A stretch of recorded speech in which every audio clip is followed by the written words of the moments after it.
Hello, everyone. Today we are going to be starting a new series in which we will be going back to every team's darkest hour and trying to undo it essentially to give them a better outcome. So we're going to be doing this in alphabetical order, starting with the Diamondbacks and working our way down to the Nationals. Haha, the Nationals. And for the Diamondbacks, I have chosen the 2008 season as the darkest hour of this team.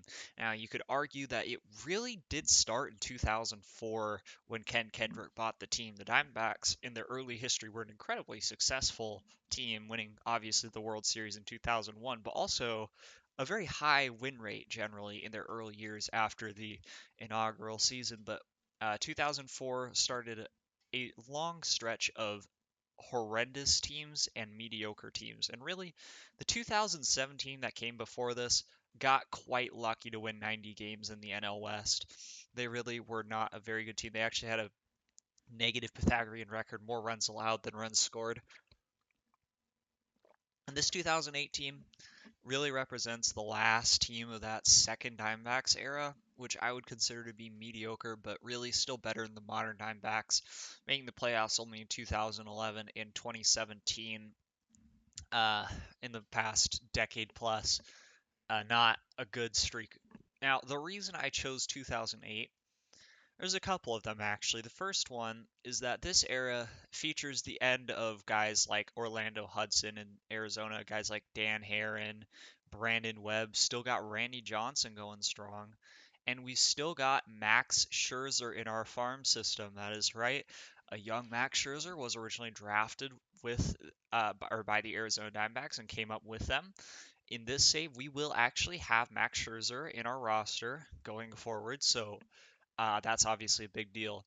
Now, this is also before an era where the Diamondbacks had a long stretch where they had good pitchers, guys like Trevor Bauer, Archie Bradley in their system as well, and then they just never really turned out to be anything with the Diamondbacks, and that's kind of been the story up to the modern day. Even guys like Braden Shipley and John Duplantier in more recent era uh, just busting after making the top 100 prospects list. So in this game, we're going to hope to keep that strong pitching dynasty running. So behind our top three pitchers, we've also got Doug Davis and Yusmeiro Petit. I honestly did not even remember that he used to be a starting pitching prospect, but evidently he was. We've also got a pretty strong pitching system. Obviously, we've got Max Scherzer, but we've also got Gerard Parker, who could be a pretty nice pitching prospect for us. Wade Miley, he was pretty good with the D-backs for a while. Hopefully, we can kind of replicate that in this game. We got Josh Kallmenter, pretty solid pitching prospect himself. We've got Cesar Valdez, who's looking like he's got some decent potential to him, and Wes Romer, another nice, solid pitching prospect. We got some really good relievers too, by the way. Chad Qualls, probably one of the better relievers in the game. Absolutely insane sinker slider combo with the great stuff movement and control. We got Tony Pena, pretty solid relief pitcher himself. Brandon Lyon, pretty good at this time period. Clay Zavada is another potential solid reliever, although right now I wouldn't say I have very much confidence in him. Tony Barnett, not very good. Edgar Gonzalez, he's all right. As for the hitting side of this team, we got Justin Upton. He was a big hyped prospect for the Diamondbacks after he got drafted, and he came up obviously at 20, very young to debut. He's got decent outfield defense and a little bit of power on base and overall OPS ability, so we'll have to see if he can put up a solid year for us. He's the youth of our team right now. Orlando Hudson, who is one of the better second basemen in the league, will be trotting out there for us. We're going to hope to keep him around for as long as possible. Hudson, one of the best second basemen in the league at this time period, with good defense, base running, and of course very solid hitting. Connor Jackson, who I honestly did not even remember existed, but he had a pretty solid run for the D-backs right here from 2006 to 2008 in real life. And he's got pretty solid hitting ratings, pretty solid base running, not bad defense. He can play first base, left field, maybe a little bit of right field if needed. He's the type of guy that we could look to build around to some degree. We got Jamie D- I'm not even going to try to pronounce that. He can play catcher, first, and third base. I'm not too hyped about him, but he's got a little bit of contact ability, so maybe he can be a little bit of something. Steven Drew is the shortstop. His defense isn't really going to cut it for me, but he's young, not a bad hitter, pretty solid lefty, so he might move to a different position perhaps. if we want to keep him around. Chris Snyder's our catcher, and he's actually pretty good. I'm really happy with that hitting ability, and the catcher defense is really solid as well. So this could actually be one of our core players right here, which is almost never what you expect when you boot up historical save that your catcher is going to be one of your top guys. Mark Reynolds with the D-backs early on. I think he came up at third base, but he's going to be playing first base for us almost exclusively. He just already does not have the defense. Pretty good power and eye versus left-handed pitchers in particular. He could have a nice season with us in that OPS regard, but the strikeout rate's going to be high. And Chris Young is the center fielder. He's got okay batting ratings, okay base running, very mediocre fielding. We might need a better defensive center fielder. Overall, this team is not too bad yet, but I mean, this really just kickstarted an era for the Diamondbacks, for which I would say 15 years. They just have not been good. Now, obviously, to this day, they've got some promising prospects in their minor league system. They could look to be competitive in 3, 4 years, maybe, but this dark stretch is going to continue. So, in this save, we're going to hope to bail them out before they even hit that point, and just ultimately bring in a new era of light, refresh those early days of the franchise when they were World Series contenders, rather than delve into an era of darkness. Now, another thing to consider here is it is fully into the Ken Kendrick era. We are no longer in the Colangelo era of spending for the Diamondbacks, so the market size and fan loyalty are both low as opposed to being among the top of the league with the Colangelos, so that's going to be a little bit of a restriction when we're building our roster. Our top salaries here. Randy Johnson's our most expensive player.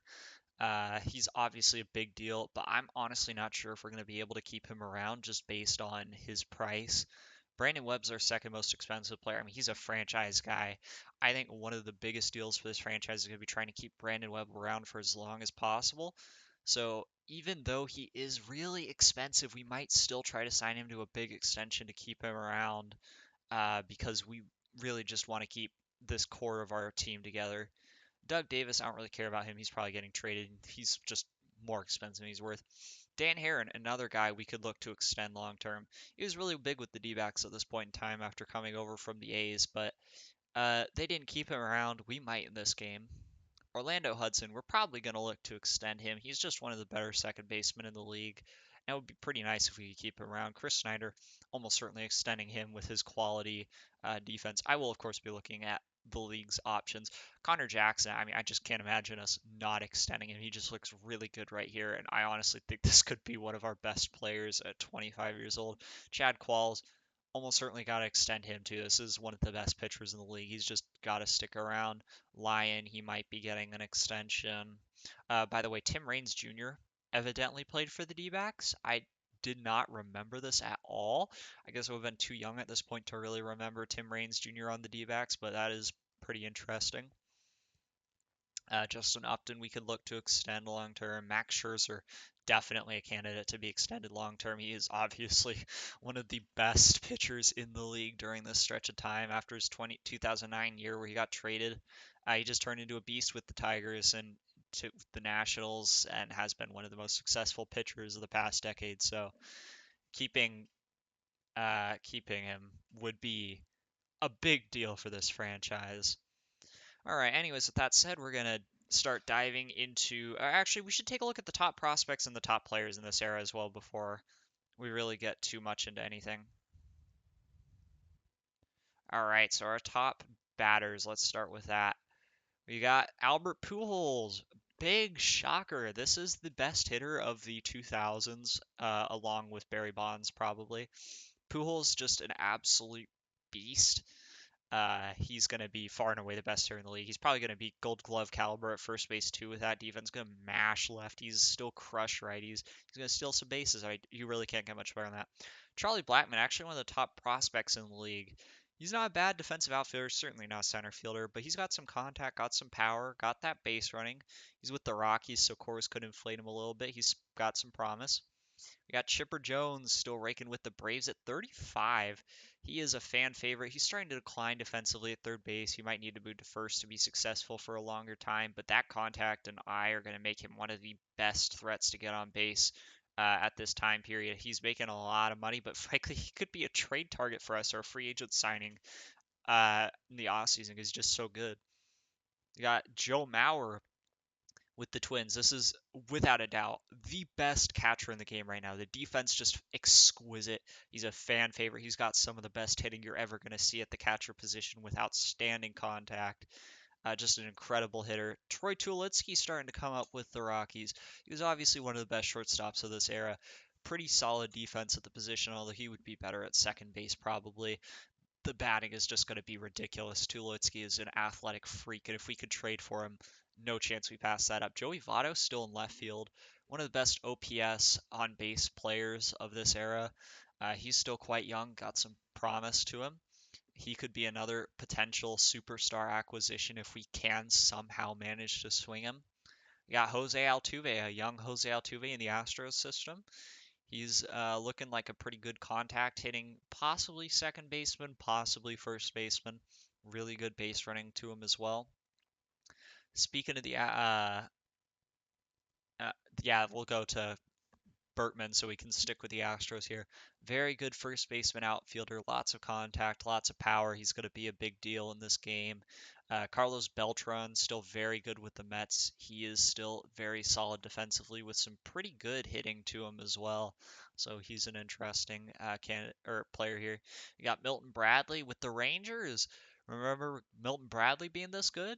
Outstanding on base profile here. I assume that BABIP is just absolutely through the roof with his below average avoid Ks. He's a really interesting player as well here. You got Ryan Braun, a young Ryan Braun coming up with the Brewers, so he has not yet been busted for PEDs against the 2011 Diamondbacks, but he's got some interesting power to him. You got Miguel Cabrera, not as good as I would have actually expected from Miguel Cabrera. This is surprisingly bad. I honestly don't even really have interest in him, but he could still be a pretty good hitter in this league. You got Robinson Cano with the Yankees. Really good defense at second base, good batting potential as well. Could turn into a pretty good player. You got Josh Donaldson with the A's. This is one of the best prospects in the game. Lots of OPS, just an all-around outstanding hitter, pretty decent defense. We got Carlos Gonzalez with the A's as well. So this A's team could have a really good farm. He's got some pretty good outfield defense, pretty good power. Josh Hamilton also with the Rangers. The Rangers are looking to be a pretty good team here. Probably not the best center fielder, but pretty good batting ratings, a good base running. Ian Kinsler also with the Rangers, the best second baseman of the game almost certainly right now. Outstanding defense, outstanding contact, outstanding base running. You just can't beat this. I mean, honestly, we might try to get Kinsler because he's so insane. You got Evan Longoria, one of the best defensive third basemen. Nice third base prospect here. Good power with him as well. Could have a very promising future with the Rays. Ryan Ludwig. I don't even remember this name. Was he ever actually good?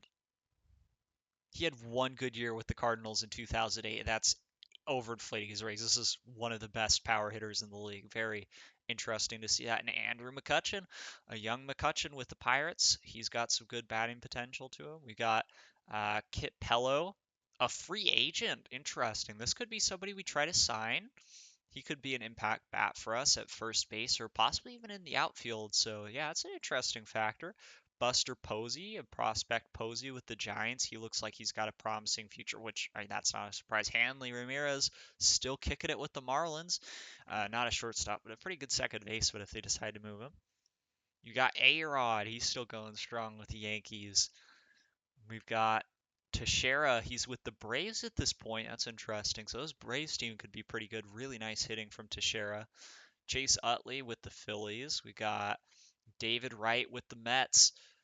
Very good player in this era. And Kevin Youkilis with the Red Sox. That's interesting. Uke could actually be quite good, even at second base. I mean, I'm kind of tempted to try to get Uke to play second base for us. All right, now let's take a look at some starting pitchers here. Who are the best starting pitchers? So we got Jake Arrieta just right off the bat. This is the best pitching prospect, and he's got insane stuff and movement. Going to be a really big force to be reckoned with. Zach Greinke, that's no surprise. One of probably the best young pitcher in the league. Really all-around outstanding. Deep arsenal. Greinke's just very good. This is a year before his Cy Young season. The King, Felix Hernandez, he's going to be big in this game as well. He's already very good and getting better. Josh Johnson, remember when he was good with the Marlins? He's probably gonna be quite good in this same as well. We got Clayton Kershaw here with the Dodgers. Nah, this is the best young pitcher in the game. I take it back. Kershaw just outstanding across the board. All of his pitches strong. His stuff, movement control across the board, outstanding. He's the number one prospect in baseball. There's a reason for that. Lincecum. This is at the height of Lincecum. He's still going real strong. Uh, After this year, he goes on to have an incredible 2009 as well. So this should be a great career for Lincecum. We got Justin Verlander coming up with the Tigers. So this is another one of the better pitching prospects in baseball. He's probably up there with Greinke, honestly. Got Josh Beckett with the Red Sox. That's pretty interesting. He's looking really good. Chad Billingsley, another young pitcher with the Dodgers. So this Dodgers team could be quite intimidating on the pitching side. I think Mad Bum with the Giants looking real nice. Those are incredible pitching ratings, and his hitting not that bad either, really. And the NL still doesn't have the DH, so that could be a little bit of a factor with Mad Bum in his career. Very nice looking pitching prospect there. Matt Cain with the Giants as well. The Giants really had an incredible pitching team in this era. Johnny Cueto, prospect with the Reds. He's looking pretty nice. We got Doug Fister here, another Mariners prospect. He's a little old and his ratings don't look that, or they look like they're not going to develop, but he could have a very good career. Jaime Garcia with the Cardinals looking real nice. Roy Halladay with the Toronto Blue Jays. This is another outstanding pitcher from this era. We've got Cole Hamels of the Phillies. He had a really nice run in the late 2000s, early 2010s. Dan Haren, obviously, with us. He's incredible. Ubaldo Jimenez with the Rockies, one of the better power pitchers in the league at this point. Very nice looking. Corey Kluber, prospect with the Padres, so he could have a nice run. We got Matt Latos with the Padres as well, so it looks like they've got some nice young prospects. Cliff Lee with the Cleveland Indians. What a pitcher here we have. Exceptional movement control combo. He could really be a force to be reckoned with. John Lester on the Red Sox. He's looking really nice.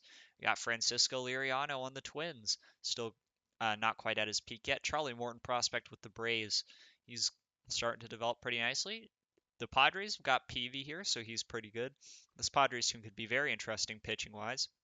Cleveland's also got CC Sabathia, so looks like we got some pitching juggernauts really developing. Anibal Sanchez with the Marlins, so he could look pretty good here. And we've got Brandon Webb to top it off, another outstanding pitcher for our team. Okay, now with that said, a couple of other things I want to go over here. First thing, I turned up the trade difficulty by one notch. I didn't want to go too overboard because historical trade difficulty can actually be pretty, or it's tougher than modern trade difficulty. And I adjusted a few things, but nothing too major. So with all that, we set the stage for the league in this era. I'm gonna start looking for possible moves to make, and we will get into games. So for the free agents list here, we got Sergio Mitre. He's actually not very good. Mark Pryor. Okay, this is pretty good, but the problem is he's obviously not good now, and he's way too old to develop his potential. So that's gonna be something to watch here. Those guys who just are not at their potential but are quite old. On the other hand, we already know there's at least one outstanding batting free agent in Kit Pello. We've also got Ruben Rivera here, pretty good looking free agent. He could be on our radar. We got Roberto Pettigine. This is a pretty good on base guy. He could certainly be somebody we look to sign. We got Pedro Valdez, another very nice all around first baseman. He could be a good acquisition. We've got Derek White, another outfielder. So, yeah, we could be making some free agent signings. We're almost certainly be making some trades, and let's hop into it. All right, we've got our first two trades that we have come to so far. Now, I know that I said that we would be trying to keep Dan Haren and Brandon Webb throughout the franchise. I want to keep at least one of them, so Webb is probably going to stick around, but Haren is going to be heading over to the Rockies in a trade that's going to net us a massive return. We're also going to be sending over Ben Romer, a pitching prospect, and Tony Pena, one of our better relievers right now. In return, we're going to be getting who I think is probably the best center fielder in the game. Outstanding base running, pretty solid hitting potential, and unbelievable outfield defense, Willie Taveras. So this is a really, really big pickup for us. He's got great personality. I have faith in him. Troy Tulowitzki. This guy was obviously probably the best shortstop in the early 2010s, and hopefully he can replicate that level of success with us on the Diamondbacks rather than the Rockies. Matt Holliday, one of the better hitters of the late 2000s. He's going to be joining us a captain. really good hitting outfielder. So hopefully we can get some top tier performance from Holiday. And relief prospect Will Harris. So yeah, Will Harris obviously has been with Houston, so we're going to be picking him up here in the trade as well. I think ultimately between Tulowitzki and Holiday, just the star power we're getting out of this deal is more than we're giving up in Heron. And the fact that we can get Tavares out of this is just enormous as well. We're also getting $1 million in the deal, so that's a nice little pickup. And we've also got a trade going with the Tampa Bay Rays. We're going to be acquiring Jason Bartlett, who's one of the best defensive shortstops in the game. Also got pretty solid hitting going for him and a pretty good base running profile. We're giving up Mark Reynolds, who is cheap and young, but not that great. Bartlett's value at shortstop much better than Reynolds' value at first base, so I'm happy to acquire him. This also improves our money a little bit, which is nice. So two solid pickups and a good start to our franchise. All right, we've got a trade here with the Minnesota Twins to acquire Joe Mauer. We're going to be sending over Doug Davis, who is just not a very good starting pitcher, in my opinion, overpaid. Stephen Drew, one of our more valuable trade chips. Jamie uh, Dentona, I hope I'm pronouncing that right. At least I will probably not have to worry about that in the future. A decent infield catcher prospect. Orlando Hudson, very nice second baseman. This is going to really be the centerpiece of the return for the Twins. And Miguel Montero, another really interesting piece. One of the better catching prospects. Obviously, he was a big part of the D-backs era, so it's a sad thing to let him go. But I mean, obviously, Mauer's the guy at catcher. That's all there is to it. Mauer's going to be our catcher for as long as we can keep him around. Not only is he probably the best defensive catcher all around in the league, other than maybe one or two guys. He's the best or one of the best hitters in the league overall as well. So his value just really can't be overstated. Mauer is going to be an incredible force to reckon with on our franchise. Now that we have Mauer, we no longer need Chris Snyder, who is, of course, one of the better catchers in the league, but also a pretty valuable trade chip. And he would just be our backup at this point. There's no reason to have him just to back up. We're also going to be sending over Brandon Lyon, Gerard Parker, one of our better pitching prospects, Jeff Salazar, a pretty much annoying outfielder, and Mark Halberg, a mediocre infielder, in return for Joey Votto, one of the better hitters of the decade to come. So I'm not sure where he's going to play for us yet, but obviously the hitting potential is just ridiculous. We absolutely want Votto on our franchise. And Justin Turner, another one of the better hitters of the decade to come. So he's going to be manning some kind of infield position for us in the future, along with a little bit of cash. This one is just another massive talent acquisition in terms of the two really high level players that we're getting here. And it is a shame to have to give up, especially Gerard Parker. This guy is just really good. But, I mean, Votto and Turner, very much worthwhile acquisition there. All right, next we are going to be getting our third baseman from the Washington Nationals, sending over your Smyro Petit, who has a good amount of potential, but I just do not have too much faith he'll reach it at his age. And I do think that there is a lot of his potential is coming from control, which I don't see playing up too high in this save. We're also going to be sending over Josh Whitesell, a pretty decent young first baseman, to acquire Ryan Zimmerman from the Washington Nationals. His defense is actually a big part of why I want him. Very solid at the third base position at this point. Pretty good all around hitting profile as well.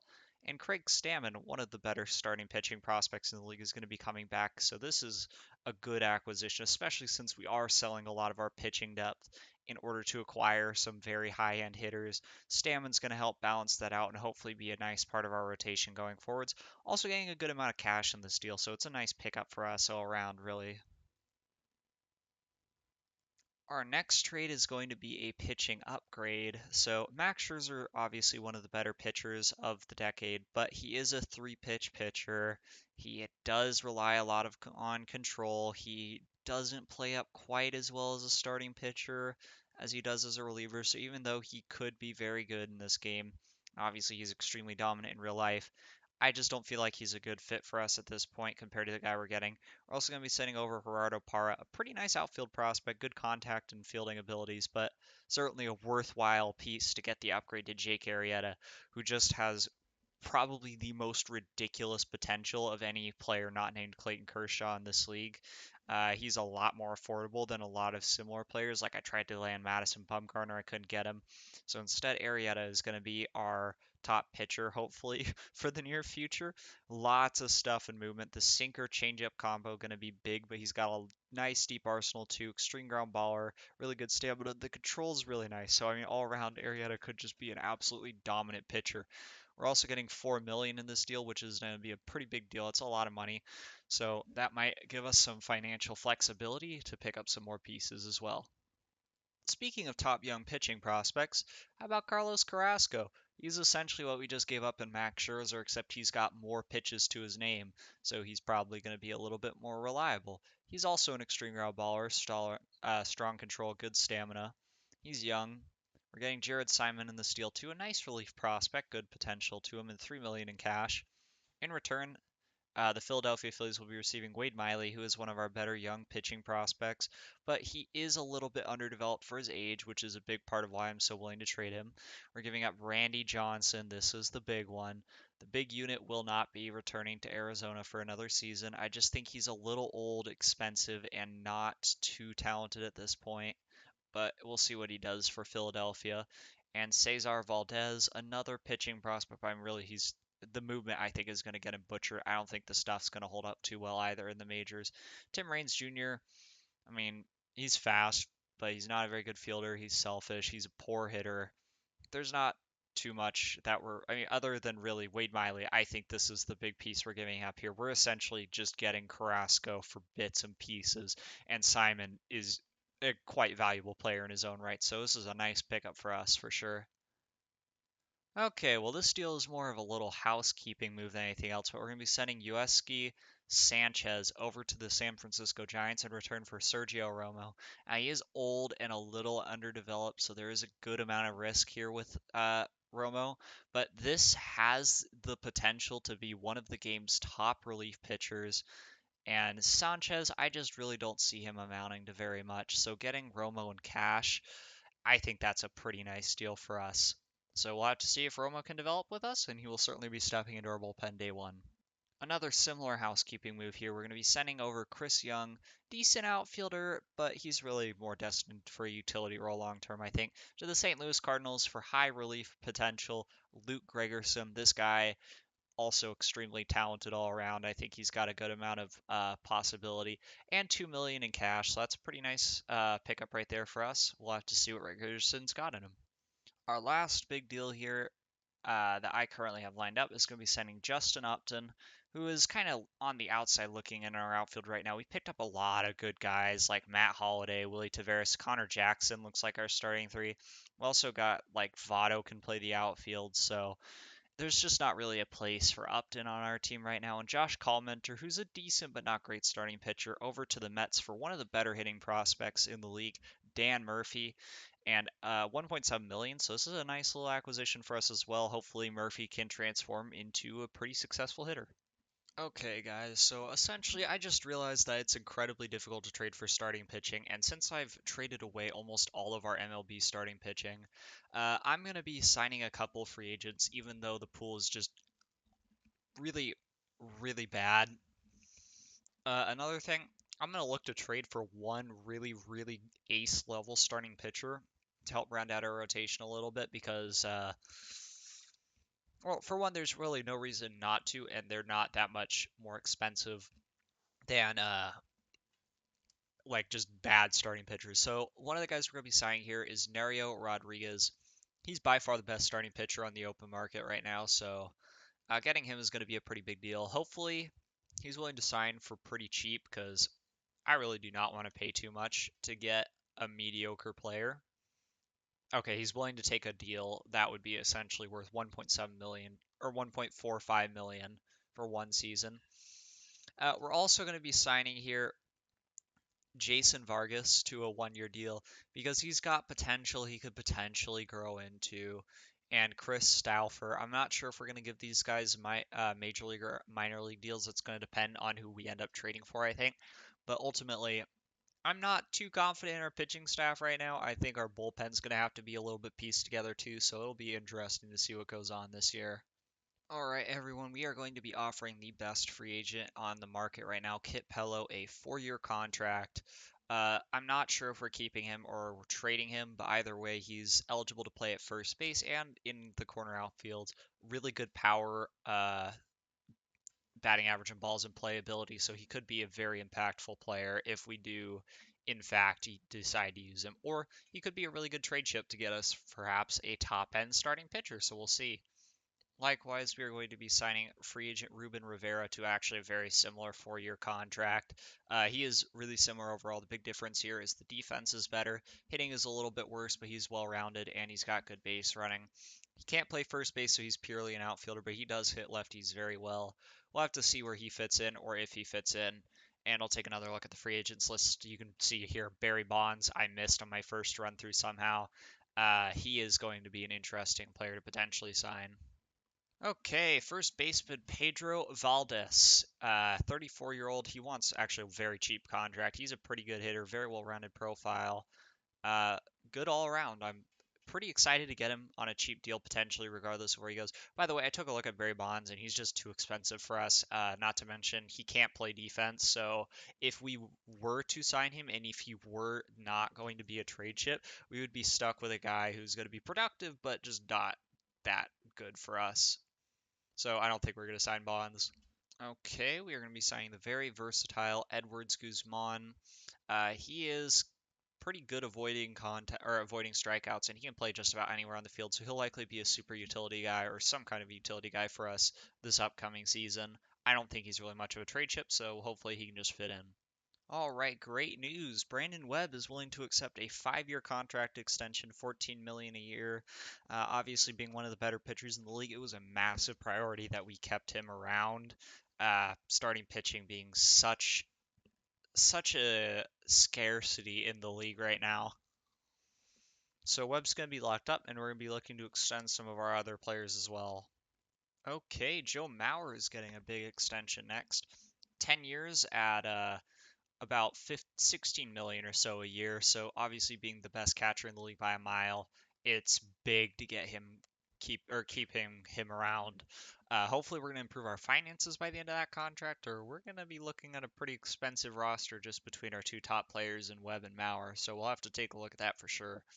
Another big extension here. Willie Taveras is going to be taking 5 million a year for 6 years. He's probably one of the best, if not the best center fielders in the game, so getting him extended is a big deal for us as well. And the fact that we can do it so cheap is just absolutely enormous. Taveras is definitely going to be our guy for the perceivable future. Much like with Tavares, Bartlett's glove was a priority to get locked up, so 6 million a year for 6 years is going to be a very nice contract, especially given that his hitting actually does have a good amount of potential to it as well, much like Tavares in that regard. So hopefully those two players can really be something special for us up the middle. Getting Connor Jackson on an absolute steal here. 8 years, 5 million a year, starting lineup guarantee. I mean, that's just a given pretty much. He will be starting. This is one of the better hitters in the league. Good base running, not bad defense in the outfield. Fan favorite. He's just an outstanding player. It's great thing to get him locked up in the long term, especially at that cheap. Jackson going to be a big deal for our franchise for sure. We're going to be locking up reliever Chad Qualls for 5 years at 5 million a year. He is probably the best reliever in the game right now. He's just not going to have any flaws. I'm not sure if we're going to keep him through the duration of the contract, but it's a big deal to extend him. And yeah, he's going to be a big part of our team or potentially a huge trade chip. Next extension will be a very affordable one to Ryan Zimmerman. 7 years, at only 6 million a year. This is a really good contract. I mean, it just ascends slowly. He's never getting that much money. Zimmerman, obviously one of the better third basemen in the league. That's a big deal for our team. Our next contract extension is going to Troy Tulowitzki. This one will pay him $20 million by the end, which is actually not too bad. 12.5 million average annual value is a pretty big chunk of money for a young player like this, but I mean, his talent is just ridiculous. Outstanding hitting, outstanding fielding. It's unsure what his position is going to be in the long term, but regardless of where he plays, Tulowitzki is going to be one of the most impactful players in the league. All right, spring training is here, and we have not had our free agents sign yet, but our roster is going to look a little something like this.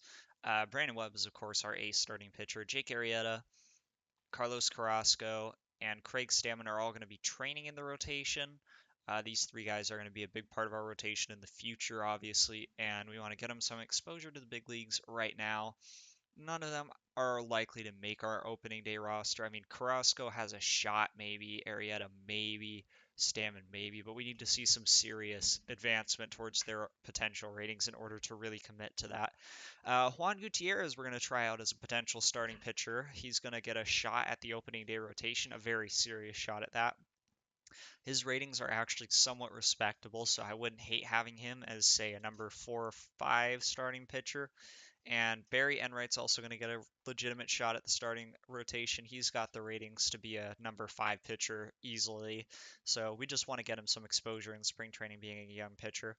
Chad Qualls is our best reliever, and we're going to be trying out a whole bunch of guys in the bullpen. Some of them may actually be starting pitcher possibilities, like Micah Owings, actually a starting pitcher in real life, and he will have that 5th spot if nobody else really takes it. We've got Sergio Romo, who's going to be a big deal. I'll actually set him to be a more used reliever. And yeah, we're going to have to hope that we can develop some of these pitchers because right now our bullpen is just not looking too promising overall. But our lineup is very devastating. We definitely have the most powerful, fear-inspiring lineup offensively and defensively in the league. Joe Mauer will be batting leadoff for us. He's got that awesome on-base ability. Connor Jackson's our number 2 hitter with his on-base ability being essentially just a slightly lesser version of Mauer. Matt Holliday will, for the time being, our number 3 hitter. We've got Joey Votto batting cleanup. He's got a lot of room to grow, and you'll note that I did not give him an extension. He's basically the only player on our team I didn't give one to. I want to see him develop a little bit closer to his potential before I really commit to him long term. We got Ryan Zimmerman batting 5th, Troy Tulowitzki batting 6th, Jason Bartlett batting 7th, pitcher spot 8th, and Willie Taveras will be 9th. Obviously, if Taveras makes some gains in that contact and gap power, he could be moving up in our lineup. But for now, he'll be at the bottom. Overall, this is a pretty darn deep lineup. I mean, Tulowitzki 7th and Barrett 8th. I mean, or 6th and 7th rather. These two guys are actually pretty decent hitters. We have a very deep lineup. Our defense is very good. Third base, shortstop, second base, center field, and we got really every position covered. Left field and right field are probably our biggest weaknesses defensively, and they're not too bad even. I have a feeling that our pitching is going to try to focus on getting balls in play since our defense can then take care of business. But I'll be going through spring training until we start having some free agents signing. Then we'll make some decisions about where our team will go from there. All right, we have our first free agent acquisition, Nerio Rodriguez, a starting pitcher. He is going to be likely to make our opening day roster and our opening day rotation just because he's an upgrade over like Barry Enright or Juan Gutierrez. For the time being, we're going to use him as a reliever, but he does have that slightly superior ratings, so he's one to keep an eye on for sure. And being cheap, he's not a bad pickup. Okay, so Pedro Valdez has signed his contract with us, and we are going to be making a major trade with the Kansas City Royals using him as part of the bait. In addition, Justin Turner, who is pretty good, but just doesn't really have a place defensively and needs it because his bat isn't that good. And Matt Holliday, who really stings to give up. He is a outstanding hitter and a captain, great base running, great hitting, and he's just it sucks to give up Matt Holliday. But in return, we are going to be getting Zach Greinke, one of the best young pitchers in the league. And of course, with Greinke, we're going to have another spot in our rotation solidified in the short term and the long term. We are also going to be adding a relief prospect in Ben Swaggerty. Just a little bit of an additional acquisition here. He's not too big of a deal. And ultimately, this means that we're probably going to be keeping one of the players we're signing to a free agent contract to replace Holiday and his spot in left field. But obviously, Greinke is just such a big deal. We couldn't pass the opportunity up to trade for him. I'm going to be looking at the possibility of maybe adding one more franchise starting pitcher type like this, but I think Greinke's likely the last major acquisition we're making this season. For whatever reason, Qualls has decided to reject our contract extension, and he also lost a handful of points in control, so we are going to be trading him away along with Nerio Rodriguez for the younger and probably a little bit more effective, honestly, Hong-Chi Kuo from the Los Angeles Dodgers. He is more controllable, only 2 years of service time, so we'll have 4 more years of control over him. We're also going to be acquiring a relief pitcher slash starting pitcher. I'm honestly not sure how we're going to use him. Eric Stoltz and relief pitch prospect Matthew Sartor.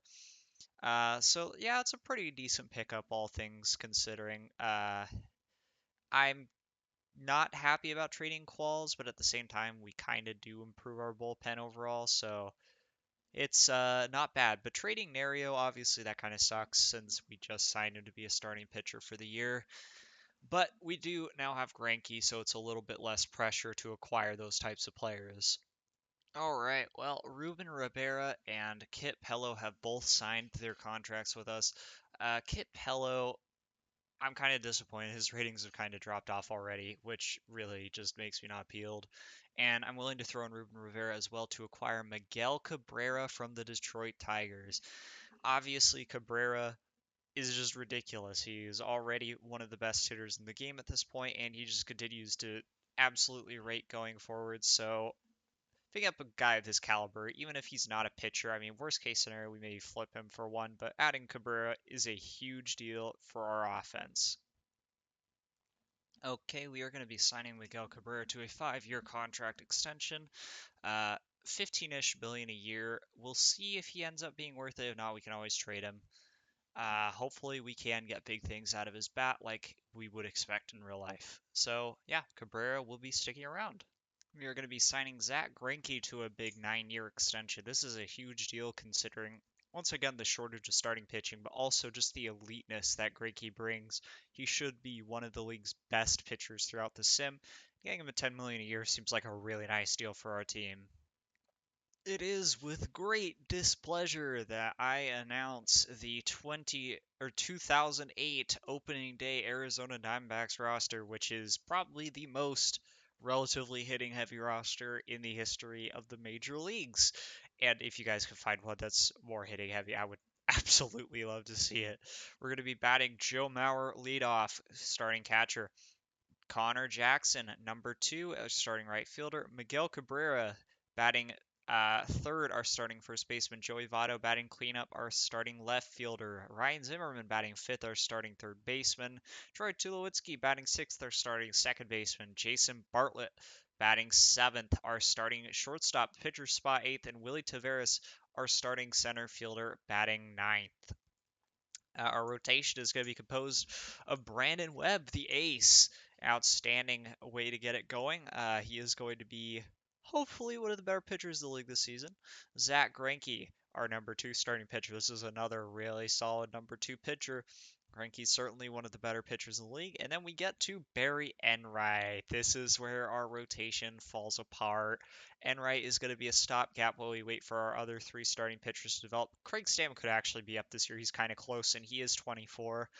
Next, we got Eric Schultz, or Stoltz rather, who has a good amount of potential, but we got to help him reach it because right now he is just pretty darn mediocre. We've also got Micah Owings as our number 5 starting pitcher. He's going to be interesting. Our bullpen be composed of Hong Chi Kuo, the stopper. He is going to be our our only really reliable reliever. We're really going to need to lean on him to shut games down. We got Sergio Romo as our number 2 stopper. We need him to develop, but for now he's pretty mediocre. We've got Edgar Gonzalez, our number 3 reliever. He's not too bad, honestly. He's just mediocre. Tony Barnett, pretty bad. He's just got no movement, low control. Brian Augenstein, he's here to eat innings, basically. I mean, that's what most of the rest of the bullpen is. Juan Gutierrez, he's here to eat innings. Juan Cruz, he's got a decent potential, but once again, it's going to be difficult for him to hit it. He actually has to develop a good amount to be a pretty solid reliever. And Evan McLean, who's here to eat innings more than anyone else on the roster. I don't even know if he played in the majors in real life. Okay, he pitched 1 inning for the Cardinals in 2010. Yeah, this guy, our bullpen is in shambles. We're going to have to try to pick guys up off the waiver wire, off the trade block, literally however we can. Our backups are going to be Edward Guzman, probably our best value free agent signing, other than the guy we swapped to the Royals as part of the Greinke deal. He's a pretty good hitter with versatility. He's going to be our backup catcher and first baseman primarily. Jesus Marchand is going to be our utility infielder. Decent defense, decent contact. We'll see what he's got. And we got Chris Burks as our utility outfielder. We're going to give him a shot here. Decent defensive ratings. He's got versatility too. You can play the infield if needed. Good base running, not bad hitting. And Emilio Bonifacio is going to be our third utility guy. He's 22. He's a switch hitter. Decent offense overall. He's a captain. That's a big part of why we got him here.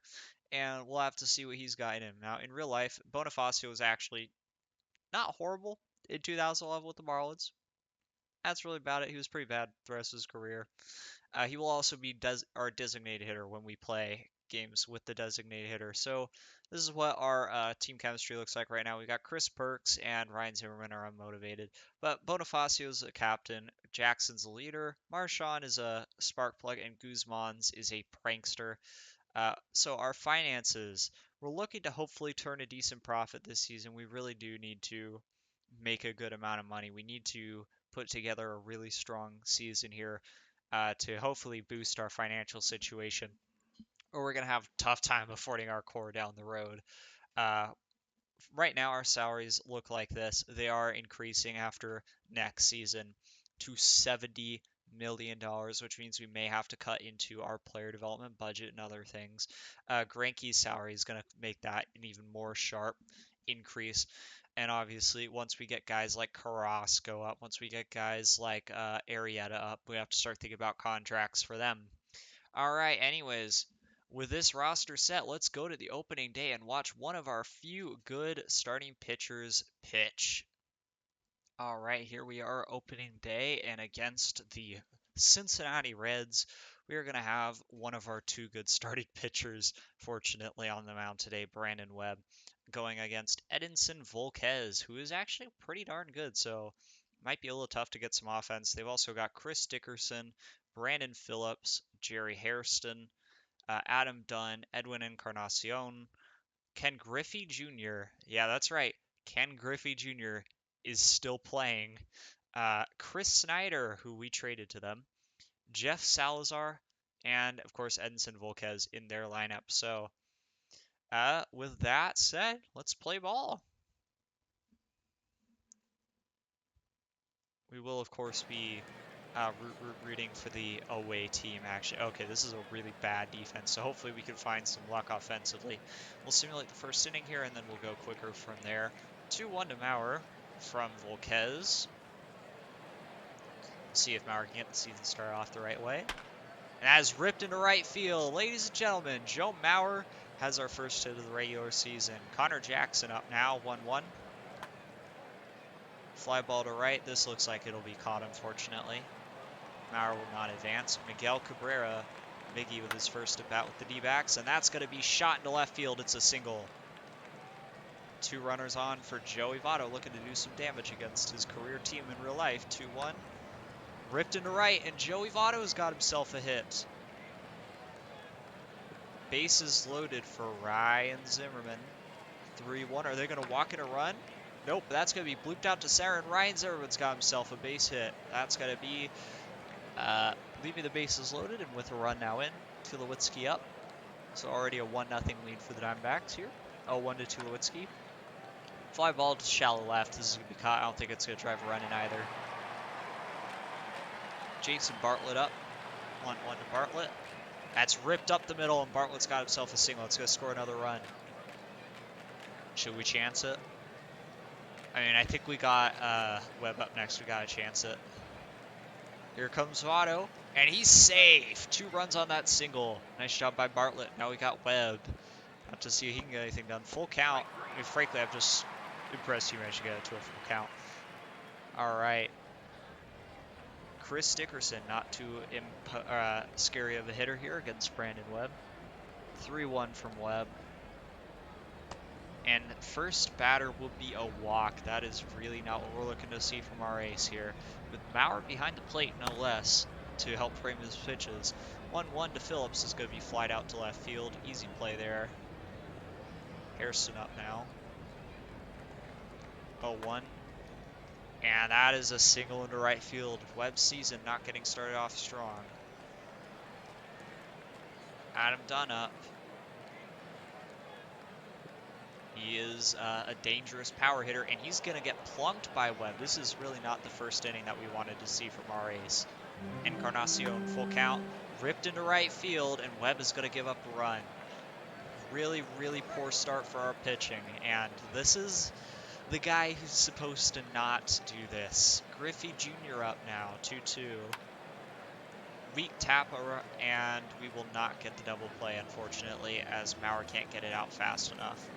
Snyder up, 1-1, and he rips it into left field, but fortunately, we got Votto right there. All right, we're going to see if we can get any runners into scoring position. Nope, that's going to be an eventless inning. And Webb in more trouble. Brandon Phillips and Chris Dickerson on the corners for Hairston here. Full count and a strikeout. Webb gets him. Oh man, a 2-run bomb by Tulowitzki. Very nice job. All right, we got Dunn up. And a nice inning by Webb there.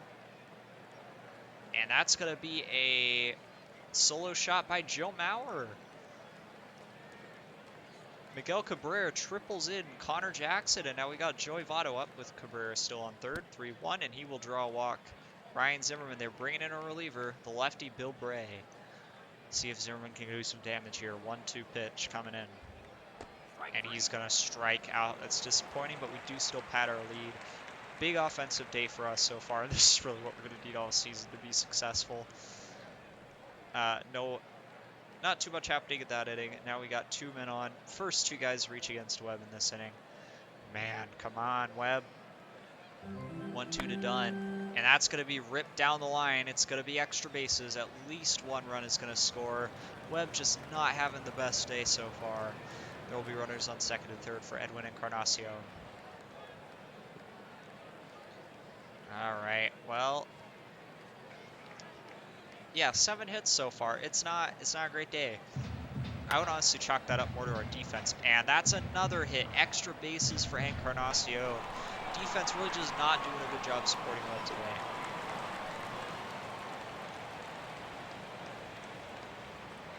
Ken Griffey Jr. 2-2. And he's getting plunked. That's the second time Webb has hit a batter in this game. The command is just not very on point today. 3-1, and Snyder's going to bunt. He will be thrown out, but the sack is successful. Maurer cannot get to it fast enough. We got Jeff Salazar here. I think we're going to intentionally walk him with the pitcher up next. All right, Andy Green is going to pinch hit, actually.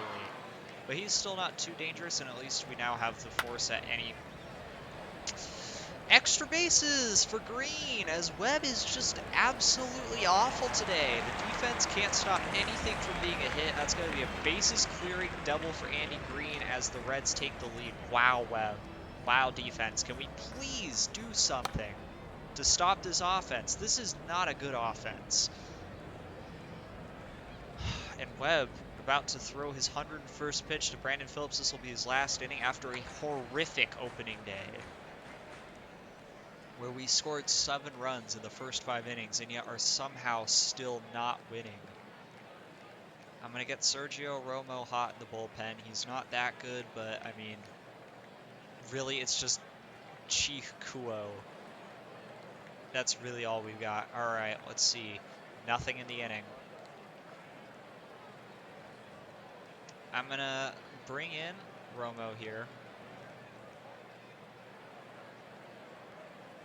We'll see if he can prevent the Reds from being productive. Okay, well, Dunn and Griffey are on for Snyder, but he has made it pretty far into the inning. It's taking him a lot of pitches to do this, though. Fly ball to deep center field, going back, and Tavares should have it easily. All right, well, that's going to be Romo's only inning, given how many pitches he threw. Let's get Barnett up. No, let's get someone a little better than that. Let's get Edgar Gonzalez going. He could possibly cover 2 innings here. All right, can we get something going against Lyon, the former D-back? We can't. All right, well, Salazar's up, bringing in Gonzalez, hoping he can shut it down, because we really cannot allow more runs. It's just been a horrible day defensively for our team. And with runners on second and third, we got Hairston up. Dunn is next. Hairston has a high chance of getting a hit. I think we got to intentionally walk him here, because this also opens up the force at any base. All right, done with the 75 power. Oh my God, really? Come on, Gonzalez. Just a sloppy play there. Really bad job, guys. This defense cannot do this all season. We're not going to win games like this. And Encarnacion flies out to right field. Thank goodness Jackson was there. This will not get any worse in the immediate future. All right, I'm going to get Juan Cruz up in the bullpen along with... I don't think we actually have anyone better than him left in the bullpen, so along with Evan McLean. All right, come on, Tulo 2-2 from the lefty, Afflet. That's going to be chopped to the shortstop. He's out. Bartlett is up now. He's got high contact. Hopefully he can manage a hit. Another ground out to the shortstop. And now we got Gonzalez up. We might as well pinch hit for him. We'll bring in... Let's bring in Guzman.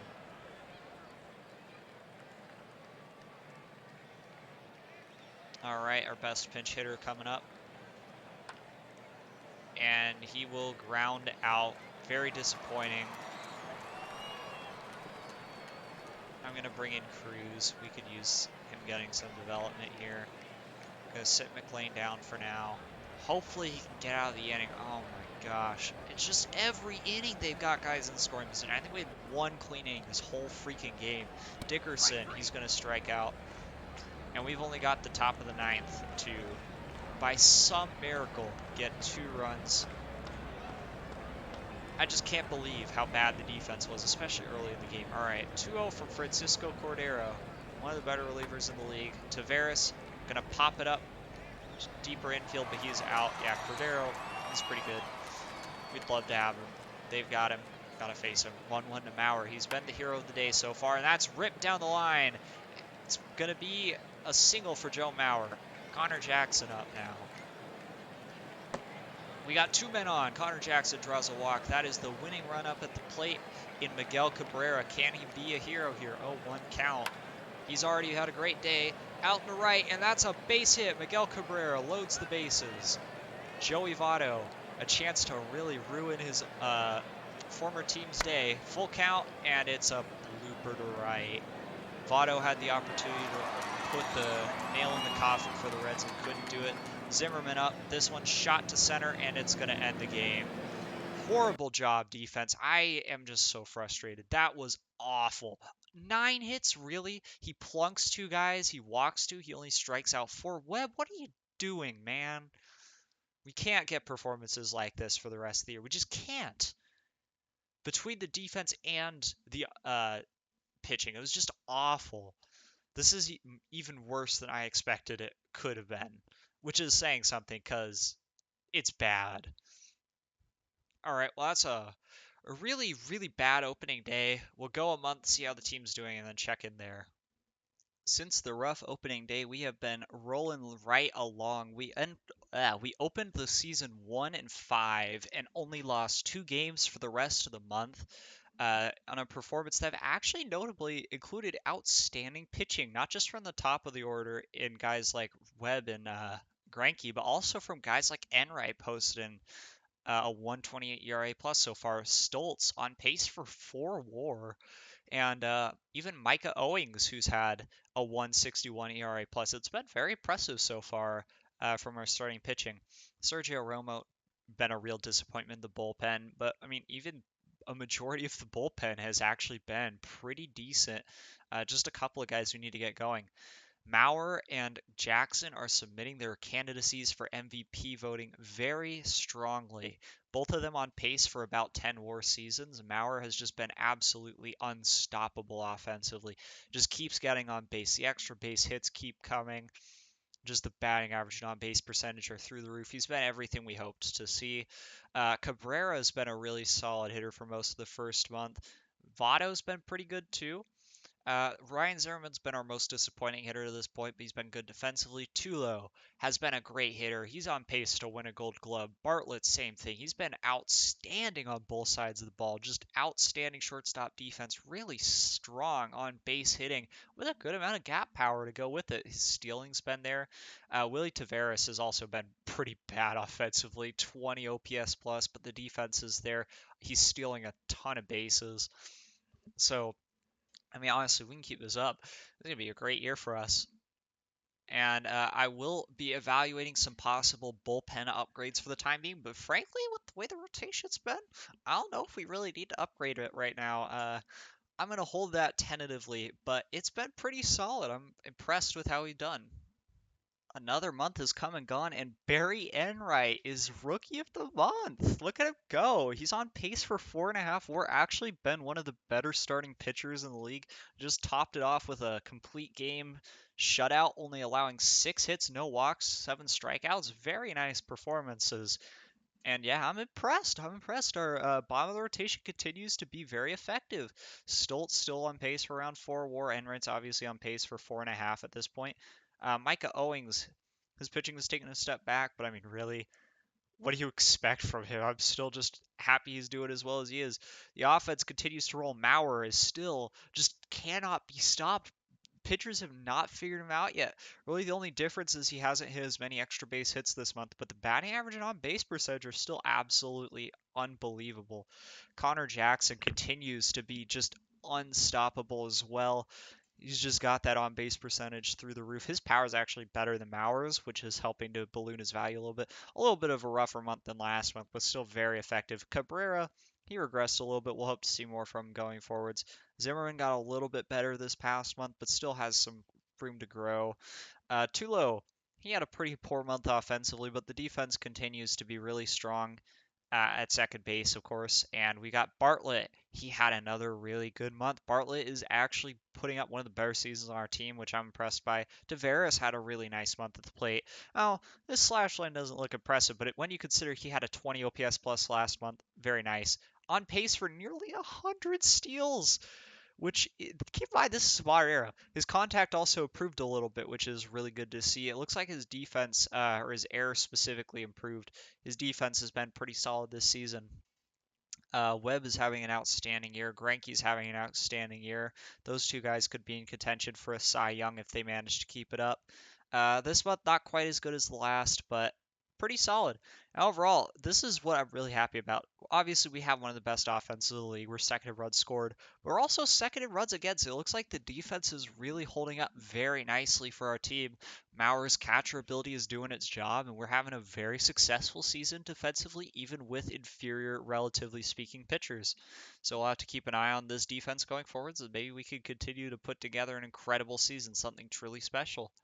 We've got an interesting deal here. The Mariners are looking to dump Ichiro Suzuki's contract. That is right. They are looking to dump him. They don't want him. Now, he's not having the best year overall.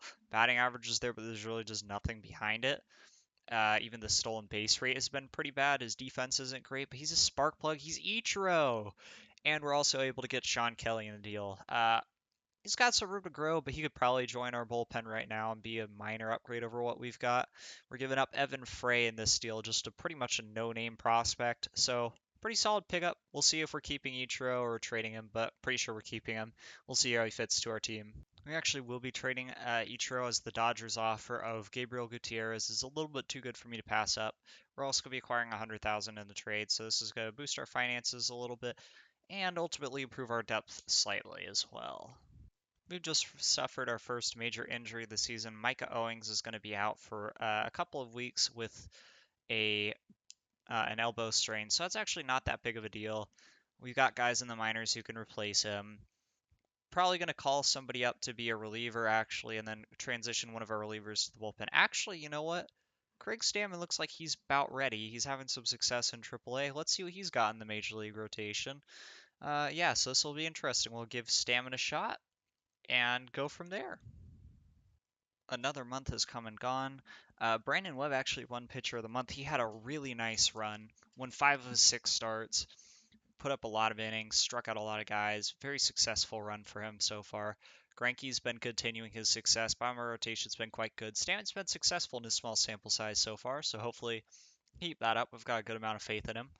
Mauer's still the front runner for MVP. He's still on pace to bat 400. This would be actually insane if Joe Mauer hits 400.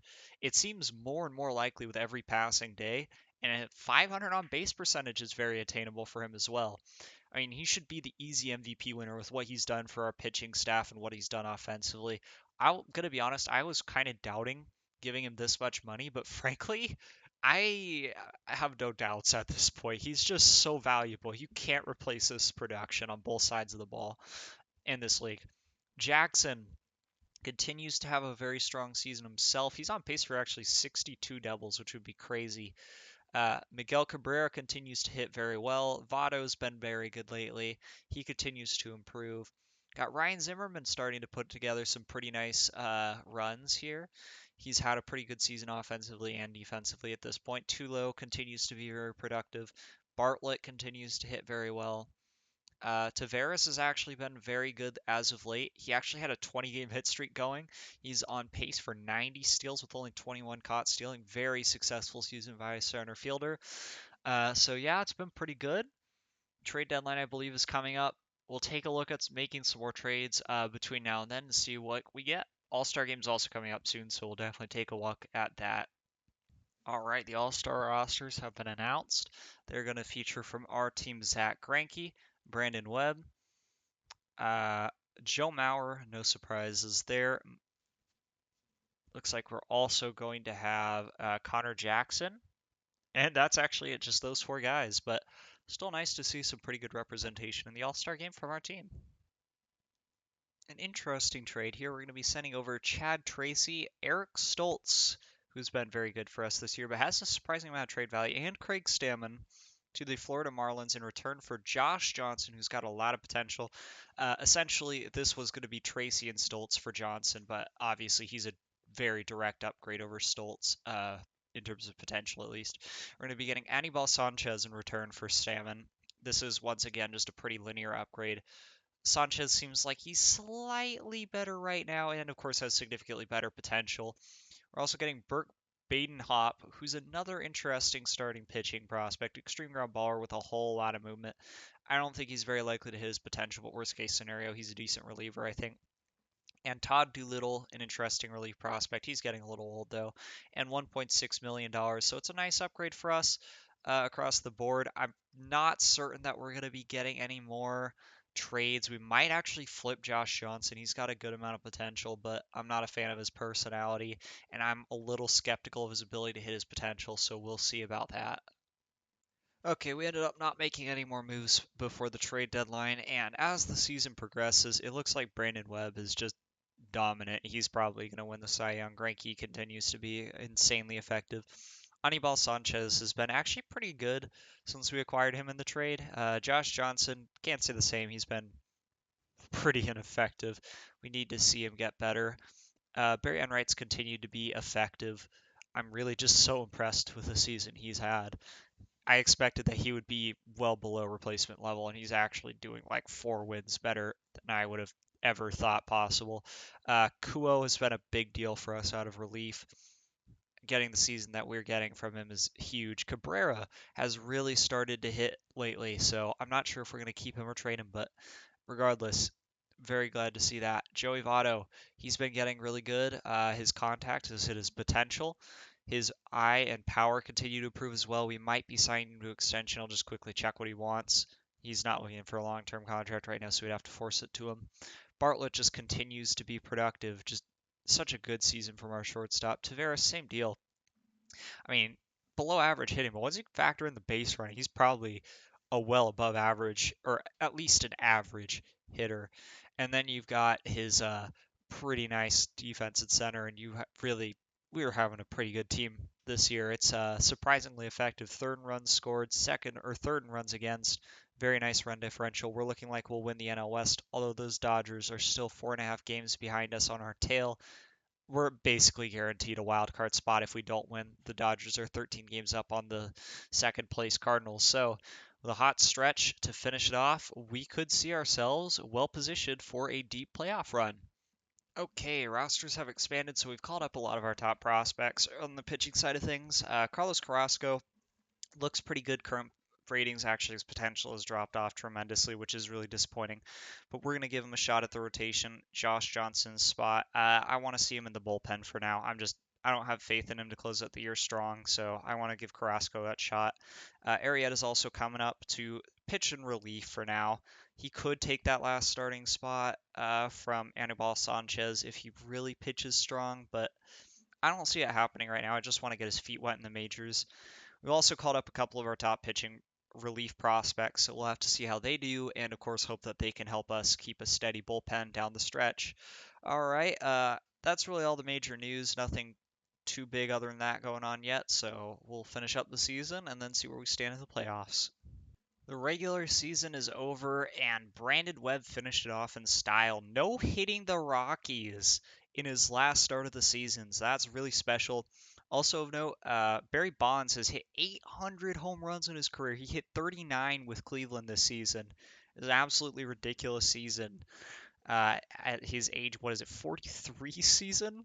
44, 43, somewhere in there. We did win the NL West, going over 100 wins, 108 and 54, which is really impressive for year one.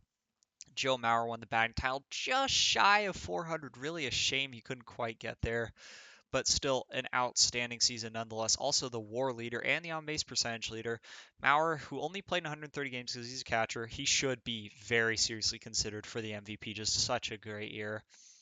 Connor Jackson had an outstanding year. Miguel Cabrera had an outstanding year. Joey Votto had a really good year. Ryan Zimmerman had a solid year. Tulo had a really good year defensively. Uh, Bartlett had a really good year. I'm really impressed with Bartlett. Tavares had an incredible year. He led the league with 84 stolen bases. Also has a shot to win the Gold Glove in center field. Brandon Webb, I mean, what a season. I don't think he's going to win the Cy Young because a certain guy named Lincecum had an incredible year with the Giants and led the league in, oh my goodness, only 3 home runs the entire year by Lincecum. 11.4 strikeouts per nine. Yeah, he's gonna win that Cy Young. What an incredible season. Mad bums up for the Giants as well. Just another thing to note there. It looks like our playoff rotation is going to be possibly these 4 guys. I'm still I can't get over how good of a season Barry Enright had. We've got Kuo, who's going to be closing for us, and yeah, here come the playoffs, everybody. So let me just double check the playoff roster, make sure we got it set the way we want it. I would kind of like to see Arrieta on the playoff roster. I would kind of like to see. Uh, I'd kind of like to see Carrasco on the playoff roster. I would definitely like to see Carrasco on the playoff roster. Probably the bullpen. I don't think he really earned a playoff rotation spot. Micah Owings definitely can be dropped for him, so we'll just stick Carrasco in. Oh, it looks like he's ineligible for the playoff roster. He must not have been on the 40-man roster early enough in the season. I'm pretty sure Zavada, no, he's not eligible either. We're actually going to have to stick with Micah Owings, I suppose, on the playoff roster, which is a shame, but uh, better than nothing. To nobody's surprise, we're going to drop the rotation to 4 guys during the playoffs. Actually, I think you might be able to roll with a 3-man rotation. Let me take a quick look at another team in the playoffs. I think the Dodgers made it. No, they're running a 4-man rotation, so we'll do the same. Clayton Kershaw's up. He had a really good year. Chad Billingsley had an outstanding year. Yeah, this is just a better rounded team than us, ultimately, the Dodgers. So if we face them in the playoffs, that's something to consider. All right. Oh, right. There is no single wildcard game yet. We still have just the wildcard team. So Brandon Webb won Pitcher of the Month for September. Very nice. And we are playing the Dodgers immediately, so we lost game 1. That's bad. Tied at 1.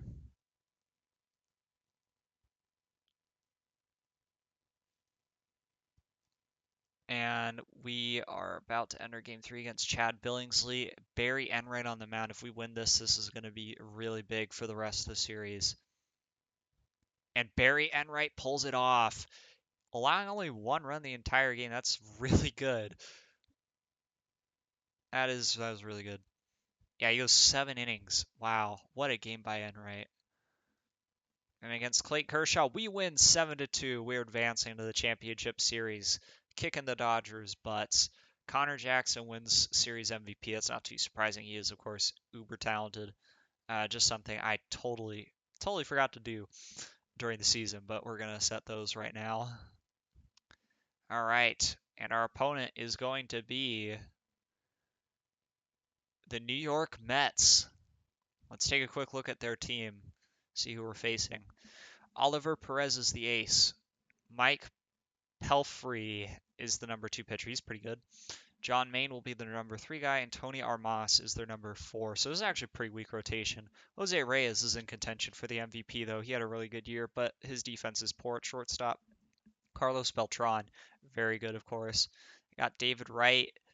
David Wright, very good hitter at this time period. Very solid third baseman. Carlos Delgado at first base. He's 36 and still really having pretty good success with the Mets here. Fernando Tatis Sr. in right field. That's interesting. He had a really nice year. Justin Upton, who we, of course, traded to them. Are we getting this trade again? Oh, yeah, that was Danny Murphy. He has actually not really played for us very much yet. They got Brian Schneider. Pretty nice catcher here. And Damian Easley. This is a pretty solid team, but I think we should win this series comfortably. They got some guys that I'm not so confident on. I think the Dodgers are a better team than they are. We take the first 2, then they come back and go 3-2, and we actually lose the championship series to the Mets.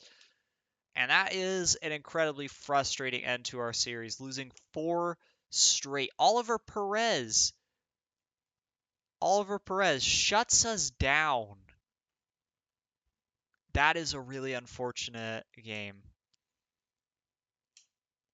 That's a really unfortunate end to the season. All right, well, let's see who wins the World Series. New York Mets and the Boston Red Sox. And the Red Sox are going to once again be your World Series champions. We're going to have to hope for better next year. That was a really disappointing end of the season, but we've got a strong team that's bound to get better with our young players improving. Our financial situation is going to be interesting. Hopefully, we got some money for free agents.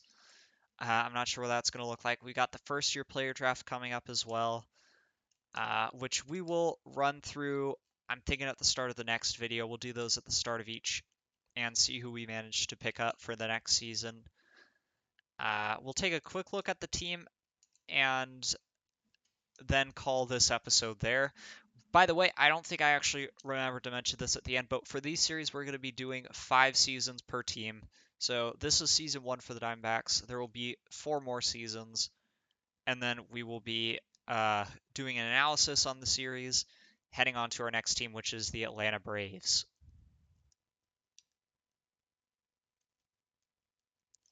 All right, I'm going to just pick us up after it's done taking 20 years to load. All right, so the first thing is I'm not actually going to handle these on this video. This will be for next video. The only arbitration eligible player I think we're going to keep around is Josh Johnson. He is projected to earn 620 or 650, so I'll give him about 625 to keep him around. Edgar Gonzalez might be non-tendered. I'm considering keeping him around because he's not that bad. He had a pretty solid year. Edwards Guzman, he's getting non-tendered, and Chris Burke is getting non-tendered as well. I just don't see a reason to pay utility guys that much when we will have better options for next year. As for the end of the season, the player draft pool has probably been announced. Yep, here it is. Okay, so the top players are going to be Patrick Corbin, who was, of course, a Diamondback in real life, Dallas Keuchel, Garrett Richards.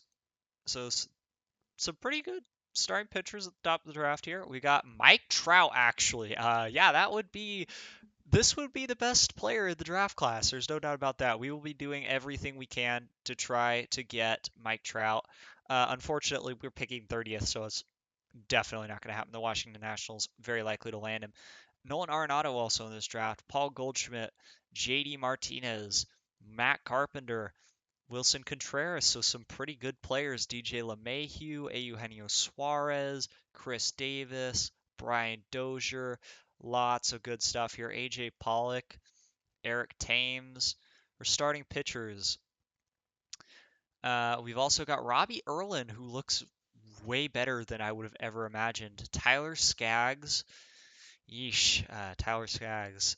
Justin Wilson.